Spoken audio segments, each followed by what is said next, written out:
I went to the movies and saw Captain America Brave New World, so this is my spoiler-filled review. Just to mention, spoilers. Spoilers ahead. It's in the thumbnail and it's in the title, so spoilers ahead. But without further ado, let's get into my reaction and review for Captain America A Brave New World. So the first thing I want to mention in this review is the story. Now, the story is actually quite good in this movie. It is not the best in the MCU, and it's not even close to as good as I wanted it to be, but it is still a pretty dang good story, and it's a good enough story to the fact that you're entertained from the very start of the movie to the very end of the movie. The story is very, very enjoyable in this movie and very well done. Of course, it does have its flaws with the lack of, I feel, character development and the lack of action sequences, and to me, those are the biggest flaws in Marvel movies, you know? So overall, yes, the story was actually really good, but is it the best I've seen in a long time with Marvel? Not even close. So now I want to talk about the action sequences in this movie. Now, the action is also really, really good, but there is a problem. Like I said in the story part of the video, there's not a lot of action in this movie at all. Like, of course, the few action sequences you do get are very jaw-dropping and all of them really, really fun to see. Like at the White House with Isaiah Bradley, that entire sequence is really, really phenomenal, where he like gets triggered by a flash on his phone and tries to kill the president and a bunch of people in there, and an entire brawl breaks out with several of the actual people in the White House also going against each other. It's kind of like a Kingsman Secret Service type thing. Something happens on your phone and then everybody just bursts out and fights each other. You know, it's a really, really well done sequence. But yeah, overall the action is really, really well done, and it is at its peak, especially at the end of the movie where Captain America is facing off against Red Hulk. That fight is amazing and probably is the highlight of the movie single-handedly. But yeah, that just means that the action is there, and although there's not a lot, the little you do get is really good. So it's like quality over quantity, basically, action-wise. So now I want to go ahead and break down some of the characters in this movie, starting on the hero side of things with, of course, our main character, Sam Wilson, as the new Captain America. Now, Sam Wilson as the new Captain America is a very creative swing, in my opinion, and his suit in this movie is actually really good. Now, the mask is kind of crap, but you don't really see a lot of it, so that's good. But yeah, the suit is amazing, and the suit is very colorful and awesome to see on screen, and the color of the shield and the suit just like go perfectly with the overall color and atmosphere of the movie. And yeah, Sam Wilson is a really good character, and he makes for a perfect Captain America. And with this movie, he definitely proved that he could single-handedly have his own solo Captain America movie, and that is just such a high honor. But yeah, I really liked his character in this movie. Very, very enjoyable anytime you see him on screen. Anthony Mackie plays him perfectly. So now I want to talk about the character of Torres, Joaquin Torres, if that's how you pronounce his name. I'm not really good with pronouncing names. But anyway, his character in this movie is actually really awesome. He's basically the new Falcon to Sam Wilson's Captain America, and his character is just so well done in this movie and so well portrayed by the actor Danny Ramirez. And he just makes for such an entertaining character, especially in his fight scenes. He actually knows how to fight, you know, and that just makes all the more difference,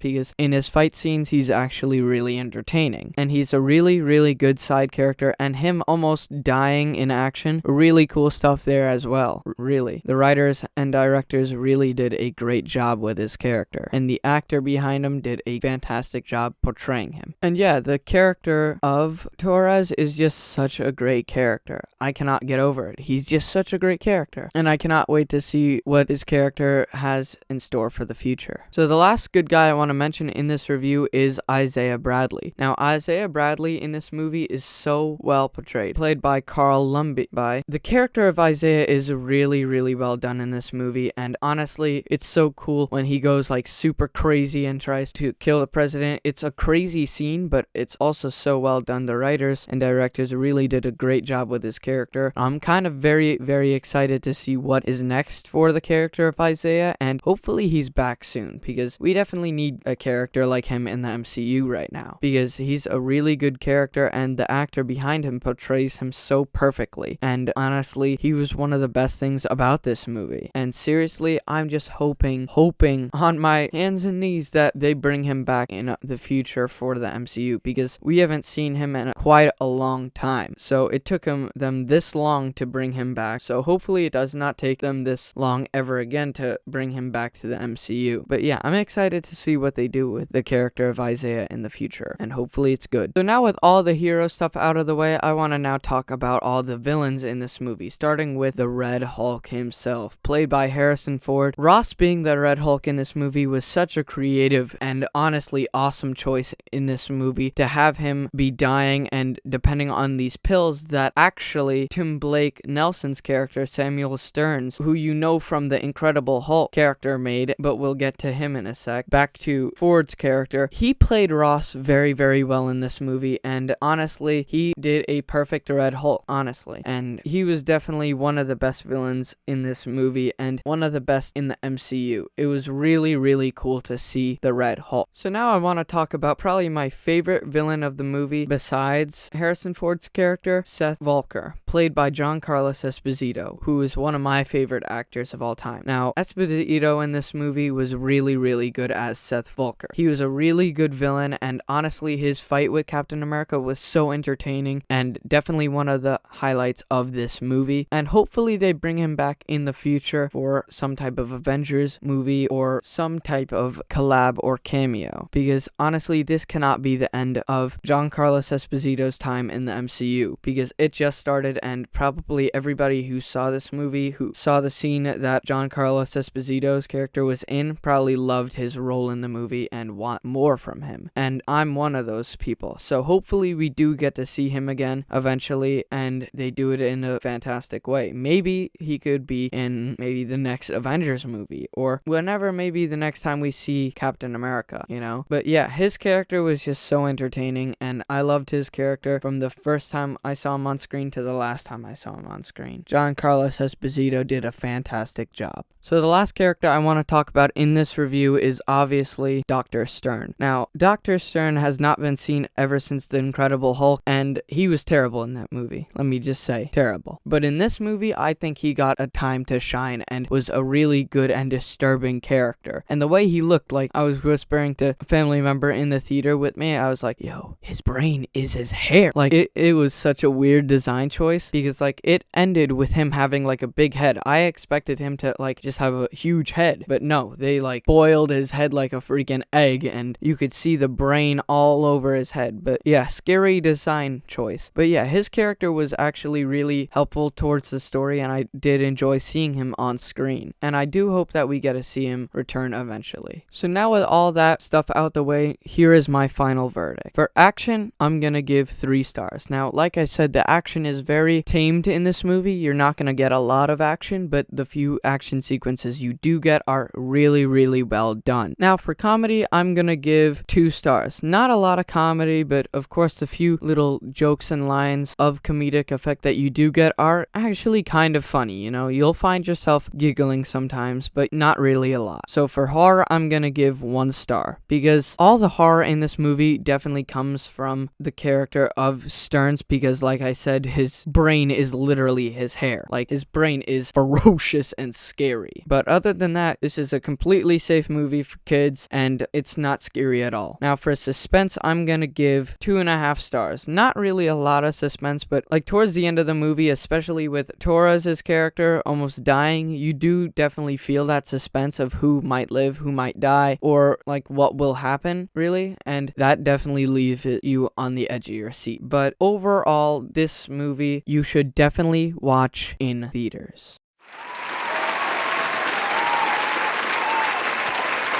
But those are my final thoughts and my spoiler review for Captain America Brave New World. Overall, it was pretty dang good, and a step closer to the right direction, and one of Marvel's recent good movies. So I'm glad to say that this definitely is not the best, but it is definitely really, really enjoyable. But this has been my review for Captain America Brave New World. Bye, guys.